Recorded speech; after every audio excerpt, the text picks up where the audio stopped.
I intentionally let my family steal a hard drive from my bag after they tried to kill me. I needed them to take it. Because that drive was a Trojan horse, designed to upload every one of their crimes the second they plugged it in. My name is Sloan.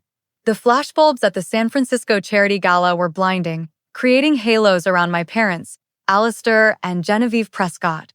They were masters of performance, spinning a tale of quiet grief for the reporters, speaking of the tragic accident that had claimed their daughter just months before. They looked every bit the part of the grieving Silicon Valley royals. Then, I stepped out of the shadows and into the light. The gasps from the crowd were like a wave crashing against the shore. My father's face went pale, a mask of pure shock, while my mother's perfectly composed expression fractured. He hissed, his voice low and venomous. How? I gave him a small, cold smile. You mean the hard drive? I asked. My voice just loud enough for the nearest microphones to catch. The one you pulled from my bag after you left me for dead in the San Francisco Bay? You thought it was my life's work, my research. But it was a gift. A Trojan horse. And the moment you plugged it into your system, you hand-delivered every piece of evidence of your corporate crimes straight to the SEC. This isn't just another one of those family revenge stories. This is the story of how I used their greatest obsession, the Prescott legacy, as the very weapon for their destruction. To understand how I turned their perfect world to ash, you need to understand the family I was born into, and the one thing they valued more than their own children, their pristine, immaculate reputation. If you've ever been the black sheep in a family that demands perfection, just type the city you're watching from in the comments. Let's see how many of us are out there rewriting our own legacies. The Prescott name in San Francisco is practically royalty, etched onto the city's most prestigious buildings and research institutions. My family didn't just build a company, they built an empire. Prescott Biogen was at the bleeding edge of genetic research, a titan of Silicon Valley that promised to cure diseases and extend life. My father, Alistair, was the ruthless visionary, the man who could charm investors out of billions. My mother, Genevieve, was the social architect, ensuring our family's image was as flawless as the diamonds she wore. Their shared obsession wasn't science or humanity, it was the Prescott legacy. And at the heart of that legacy was my older brother, Julian. He was the golden child, the heir apparent. Charismatic, brilliant, and utterly devoted to the family business, he was everything they wanted. He was their perfect reflection. And then there was me, the flaw in the code. My passion wasn't for profit margins, it was for bioethics. I was the one at the dinner table asking uncomfortable questions about the morality of our research, about the long-term consequences of playing God. To them, my conscience wasn't a virtue, it was a liability. While Julian was groomed for the throne, I was managed, contained, and viewed as a potential PR disaster. My very existence was a quiet rebellion they couldn't stand. It's a strange thing when your own moral compass is seen as a betrayal. It makes you question everything. Let me know in the comments. Were you the family's savior, always trying to fix things, or the rebel, the one who always questioned the rules? I want to see the dynamic. And if you believe that doing the right thing is never a weakness, subscribe. You've found your people. To understand why they would go to such an extreme, you need to understand the one thing that has bound the Prescott dynasty for generations: the trust. It wasn't a simple bank account, it was a living will, an ironclad set of rules established by my great-grandfather, a man who believed reputation was more valuable than profit. And buried deep within hundreds of pages of legal jargon was a ticking time bomb, the morality clause. The clause was simple and ruthless. Any heir found to have brought significant harm to the reputation or integrity of the Prescott family name would be immediately and permanently disinherited. Their entire fortune would be reallocated among the remaining members. For years, this clause was just a cautionary tale. But when I got to Stanford and began publishing papers on ethics in genetic research, that bomb began to tick. I wrote about the dangers of corporations prioritizing profit over patient safety, about the need for transparency in clinical trials. I never named Prescott Biogen, but I didn't have to. All of Silicon Valley knew who I was talking about. I had become a living, breathing liability. Every paper I wrote, every lecture I gave, had the potential to trigger that clause, and cost my parents and brother billions. They tried to buy me off, to threaten me, but they didn't understand. For me, this wasn't about money, it was about principles. And to a family that had none, there is nothing more terrifying than a person who does. The argument stopped. The threatening late-night phone calls from my father ceased. Instead, an unnerving calm settled over the Prescott family. One Sunday, they invited me to brunch at their Pacific Heights mansion. It was the first civil conversation we'd had in years. My father, Alistair, spoke of reconciliation. My mother, Genevieve, smiled and said she missed having her family together. They proposed a family outing, a weekend scuba diving trip near the Farallon Islands. Just the three of us and Julian, my father said, his smile never quite reaching his eyes. A chance to reconnect, to remember what's important. It was a perfect plan, really. Devious, but perfect. The waters there are notoriously treacherous, cold, deep, with strong currents. An equipment malfunction, a tragic accident, who would question it? The grieving tech moguls, heartbroken over the loss of their reckless, free-spirited daughter. It was a narrative they could sell to the media with practiced tears. They would be pitied, their legacy secured, and the problem me would be silently erased, resting at the bottom of the Pacific. They saw it as a clean, elegant solution, a necessary business decision to protect their assets. They weren't just planning to disinherit me, they were planning to liquidate me.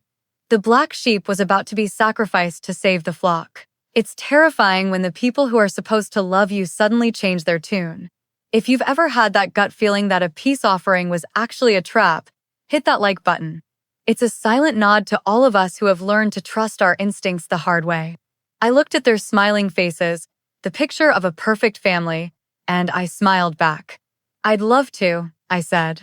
The trap was set. They just didn't know who it was for. They thought I was naive, blinded by a desperate hope for reconciliation. They mistook my acceptance for surrender. But as I packed my scuba gear that week, I wasn't just preparing for a dive, I was preparing for war. Every action was deliberate, every choice a calculated move on a chessboard they didn't even know we were playing. My family had taught me one valuable lesson: never show your hand until the final play. My countermove wasn't a weapon in the traditional sense. It was small, sleek, and unassuming. A 1 terabyte, encrypted solid-state drive. But on its brushed metal surface, I carefully affixed a label with 2 simple, irresistible words. My legacy.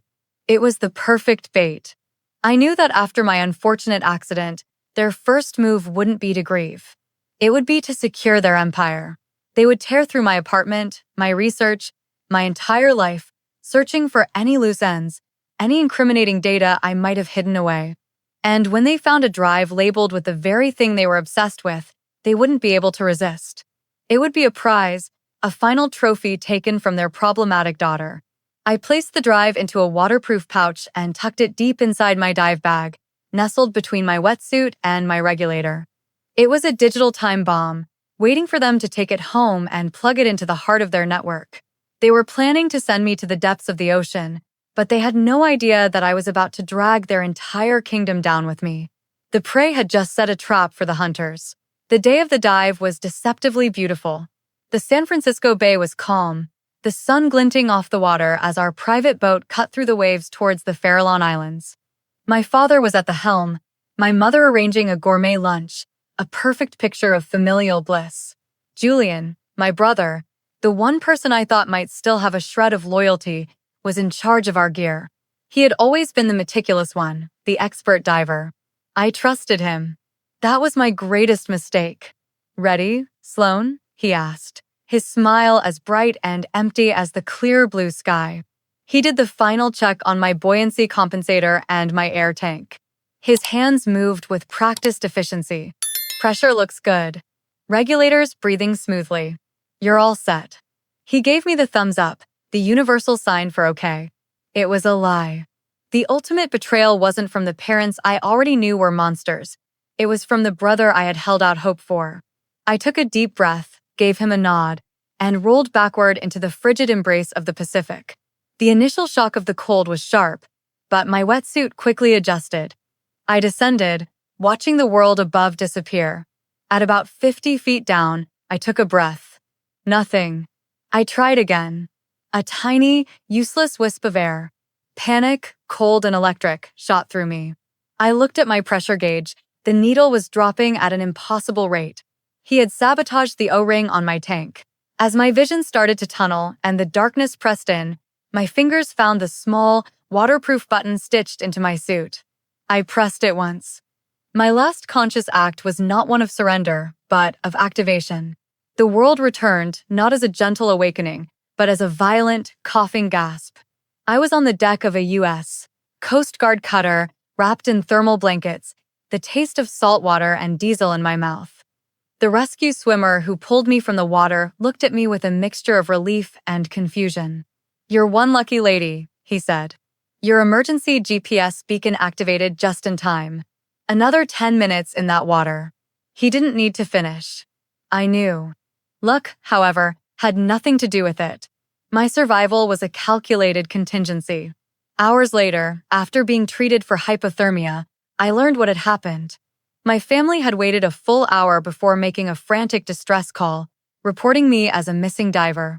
They played their parts perfectly, putting on a heart-wrenching performance of grief for the Coast Guard. But I knew their real performance began the moment they got back to shore. While they were issuing a public statement about their devastating loss, they were already at my apartment. They weren't there to collect sentimental keepsakes. They were there to conduct a corporate raid, to sanitize my life and erase any threat I posed. And there, in my dive bag, they found exactly what I knew they would. The small, encrypted drive labeled my legacy. To them, it was the final piece of the puzzle, the key to securing their future. They took the bait, walking away with the very instrument of their own destruction. That silent click of the rescue beacon was the hardest and most freeing decision of my life. It was the moment I chose myself. Tell me in the comments, what's the one decision you made that changed everything for you? Just a word or a year? I want to know when your new life truly began.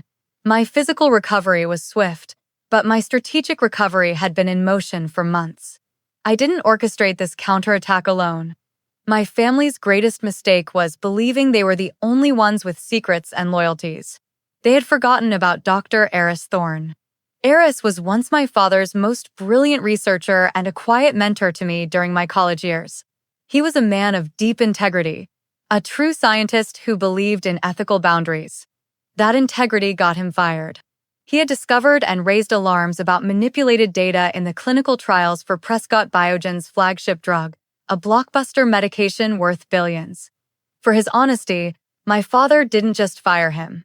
He systematically destroyed his reputation, blacklisting him from the industry. After the reconciliation brunch, when my gut screamed that it was a trap, Eris was the first person I called. We met in a quiet, forgotten library at UC Berkeley, a place where whispers could be exchanged without fear of surveillance.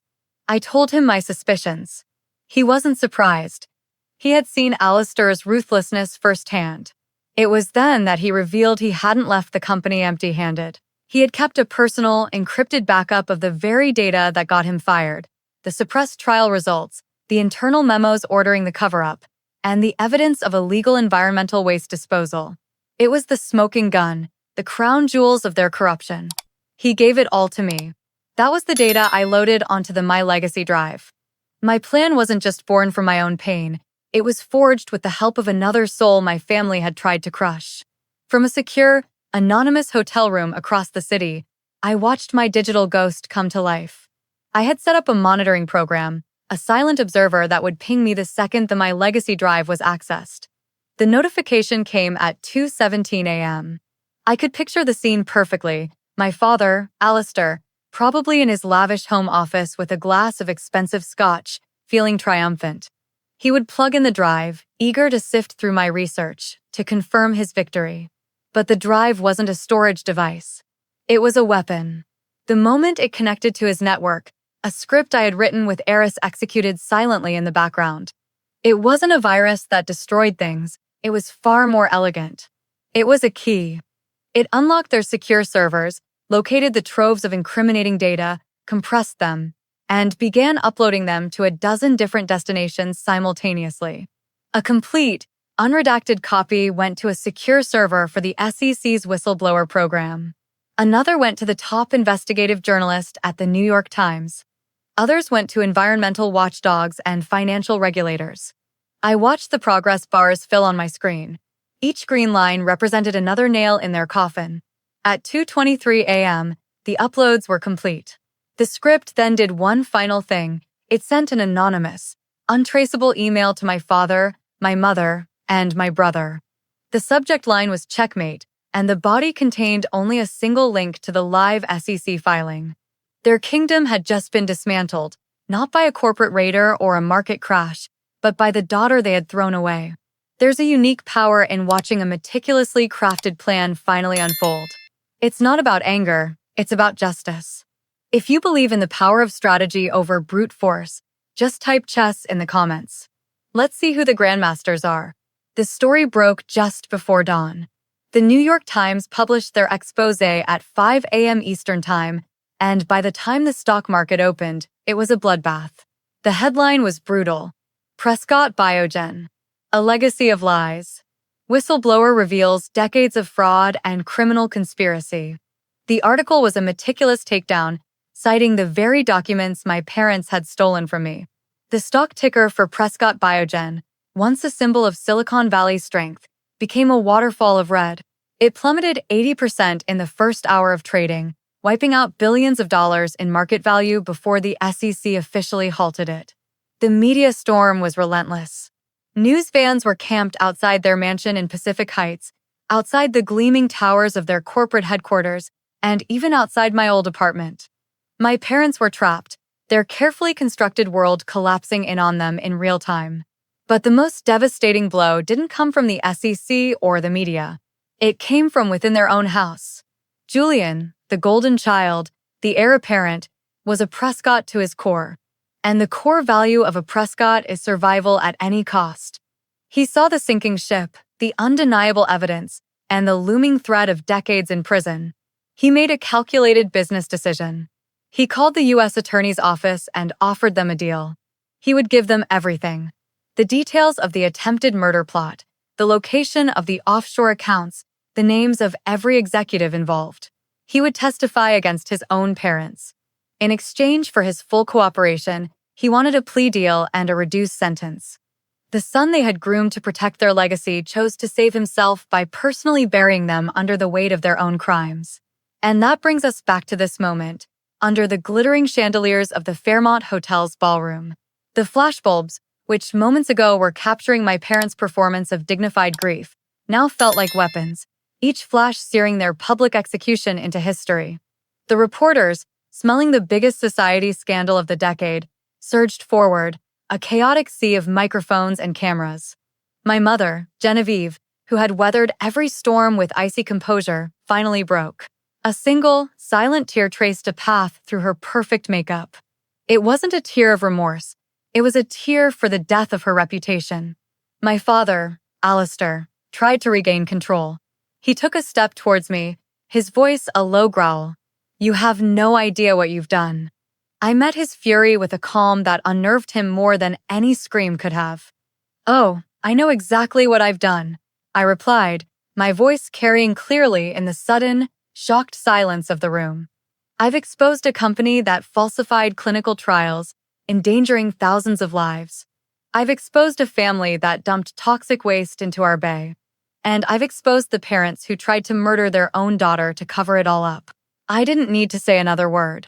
The crowd, the high society friends who had just been offering their condolences, now looked at them with a mixture of horror and fascination.